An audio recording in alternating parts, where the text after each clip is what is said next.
हाय दोस्तों, आज हम जिस किताब को डिस्कस करेंगे उसका नाम है ultra learning by Scott H Young. कैसे साधारण लोग एक असाधारण काम को कर कर सीख कर असाधारण गति से ज़िंदगी में आगे बढ़ सकते हैं।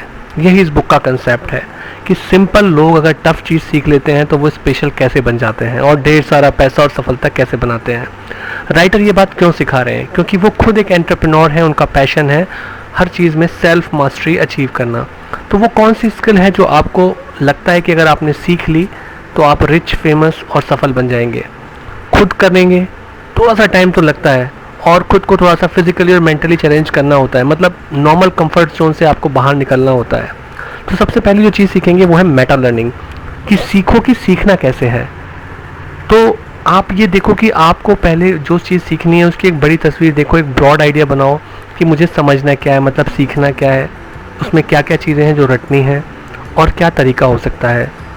तो थोड़ी सी ताकत आपको कठिन चीज़ पे ज़्यादा लगानी पड़ती है, बट आपने एक ब्रॉड आइडिया ले लिया, मेटा लर्निंग कर ली, उसके बाद आप देखो कि ऐसे उस क्षेत्र के कौन से प्रतिष्ठित लोग हैं जो उस चीज़ को पहले से ही कर चुके हैं, यानी कि बेंचमार्किंग। कौन से लोग वो चीज़ सीख कर बेंचमार्क बना के हैं, उनसे ट्रिक्स लो, उनसे मेथड समझो, उनके तरीके को रेप्लिकेट करो, उसको ब्रॉडली समझो। फिर आता है फोकस की बात। यूज़ करो, आप एक टाइमर को लो। जब आप शुरुआती में आप सीख रहे हो, जब आपका इंटरेस्ट उतना नहीं है तो टाइमर लो 3 मिनट का और जल्दी से आप अपने काम में जुट जाओ। 3 मिनट के बाद आप देखो कि आपका अब मोमेंटम थोड़ा सा बनना शुरू हो गया होगा, अब आपको थोड़ा सा इंटरेस्ट आ जाता है, तो अगला टाइमर 20 मिनट का लगाओ। तो ऐसा करके ऑटोमेटिकली आप फोकस बना लोगे। फ़ोन को एयरप्लेन मोड पे डाल दो, बहुत सारे जो अलग अलग वैरायटी हो अपने काम में उसको क्रिएट करो, उस चीज़ को बोरिंग मत बनने दो, उसके अंदर छोटे छोटे गोल बनाओ ताकि आपको लगता रहे कि आप आगे बढ़ रहे हैं। बड़े बड़े गोल मत बनाओ, और जितने भी कॉम्प्लेक्स टास्क आपको लग रहे हैं उन पे आप दिन के सबसे एक्टिव टाइम यानी मॉर्निंग आवर्स में फोकस करो।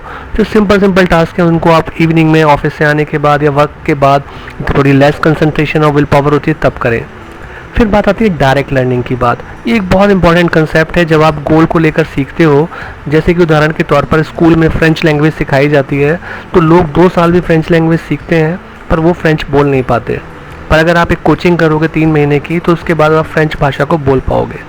तो 3 महीने का प्रोजेक्ट बनाना है इसको या 2 साल का प्रोजेक्ट बनाना है, तो आपको अपना कोचिंग वाला कंसेप्ट जो 3 महीने वाला है वो लेके चलना है कि उस चीज़ को आपको एक प्रोजेक्ट बनाकर 3 महीने के अंदर सीखना है, इस तरीके से चलना है।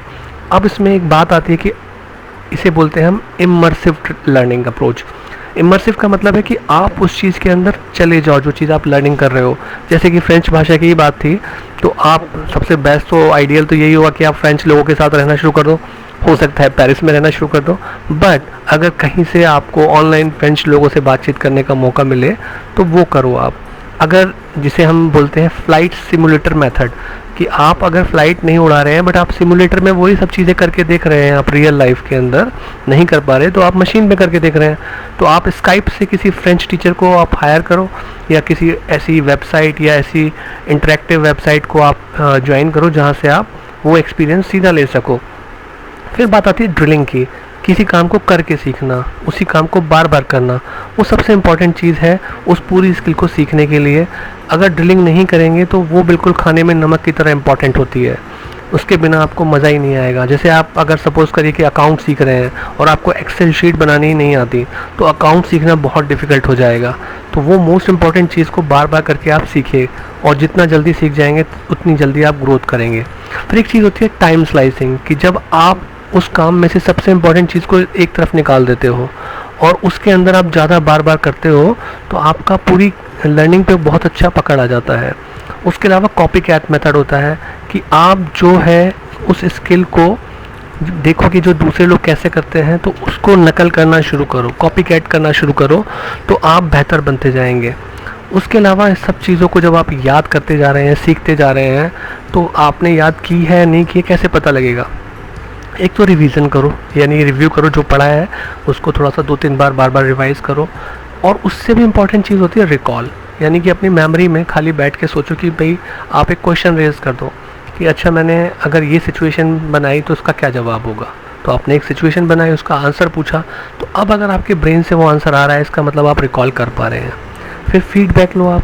फीडबैक 3 तरीके के होते हैं। एक होता है कि आउटकम फीडबैक, उदाहरण लीजिए, फ्रेंच भाषा सीखी है आप, एक फैमिली के बीच में आपने बोल के दिखाया, लोगों ने ताली बजा दी, तो समझिए कि मैंने कुछ ठीक बोला होगा, बट इसकी वैल्यू उतनी नहीं होती। दूसरी होती है इन्फॉर्मेशनल फीडबैक, कि आप एक अननोन गैदरिंग में गए, वहाँ आपने बोली, वहाँ ताली बजाई, तो थोड़ा आउटकम फीडबैक ज़्यादा स्ट्रांग हुआ।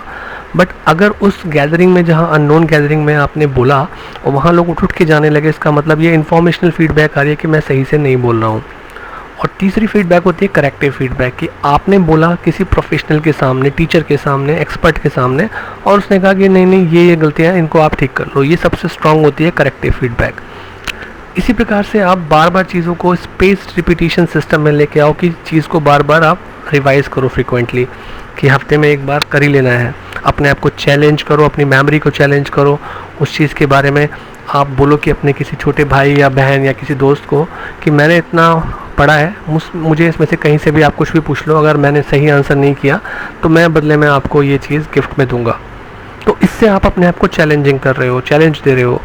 ओवर लर्निंग, अगर आपको मास्टर बनना है तो ओवर लर्निंग होनी बहुत ज़रूरी है। अपने आप को, जो आपको लगता हो कि भाई मुझे मास्टरी के लिए इतना सीखना है, आप उससे बियॉन्ड जाओ, अपनी लिमिट को पुश करो, तो आप ओवर लर्निंग को सीखोगे। उसके अलावा आप डीपर अंडरस्टैंडिंग डेवलप करो सब्जेक्ट के बारे में। तो आप अगर देखेंगे कि जो बहुत से इंट्यूटिव एक्सपर्टीज़ होते हैं, कि अगर कोई बहुत ही कॉम्प्लेक्स प्रॉब्लम होती है, वो उसको इतना सिंप्लीफाई करके उसका रिजल्ट बता देते हैं। तो हमें तो लगता है कि भाई पता नहीं ये सिंपल ही होगी बात अगर वो ऐसे बता रहे हैं, बट बेसिकली उन्होंने उसके बारे में इतना पढ़ा है, इतना जाना है, कि वो चीज़ों को ऐसे बता देते हैं कि वो हमें सिंपल लगती है। तो उसके अंदर आप तभी कर सकते हो जब आप डीप अंडरस्टैंडिंग ले आओ किसी सब्जेक्ट के बारे में।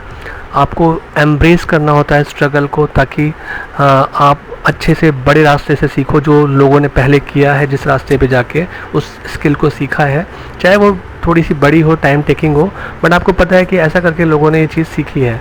आपको शॉर्टकट नहीं पकड़ना है, आपको जो जाना पहचाना रास्ता है उसको पकड़ना है।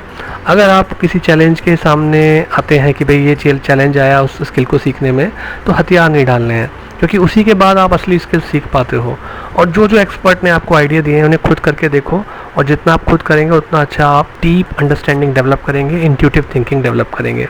एक्सपेरिमेंट करने में कभी पीछे मत हटो, हमेशा इनोवेटर बनो, उसमें नया नया तरीका लगाओ। आपने बेसिक उनसे सीख लिया, उसके बाद अपनी इनोवेशन डाल सकते हो।